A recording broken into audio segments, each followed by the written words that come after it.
Black and White Talk, Episode 1, The Price of Silence. Welcome to Black and White Talk. Today's episode is called The Price of Silence. Silence, a word that seems peaceful, even noble. But what does it truly mean? Is silence staying quiet when someone throws you under the bus? Is silence about inner peace? Or is it just a shield for your suffering?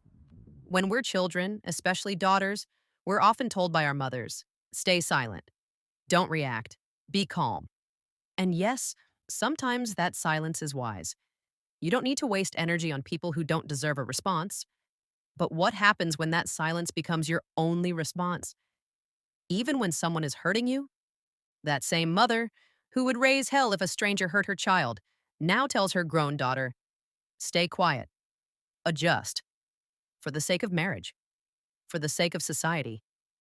And so, silence becomes poison. Girls are conditioned to believe that endurance equals respect. They stay silent while the world applauds them as queens of tolerance. She's so strong, they say. Look how much she takes without a word. But no one asks, what is this silence costing her? It's draining her, breaking her spirit piece by piece.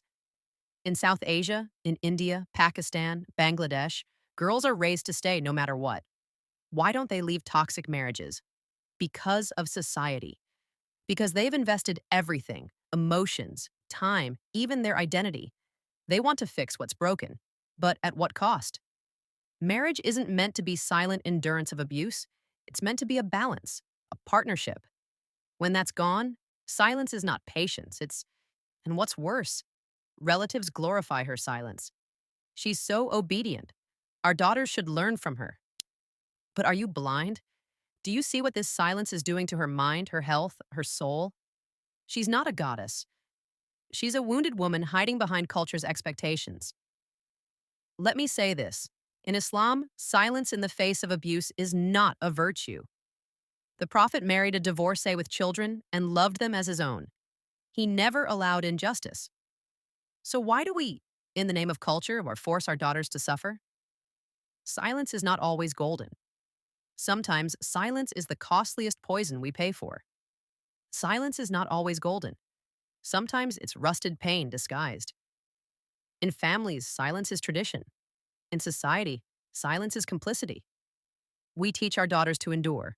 We should teach them to express. Silence is cheaper in the moment, but costlier in the soul.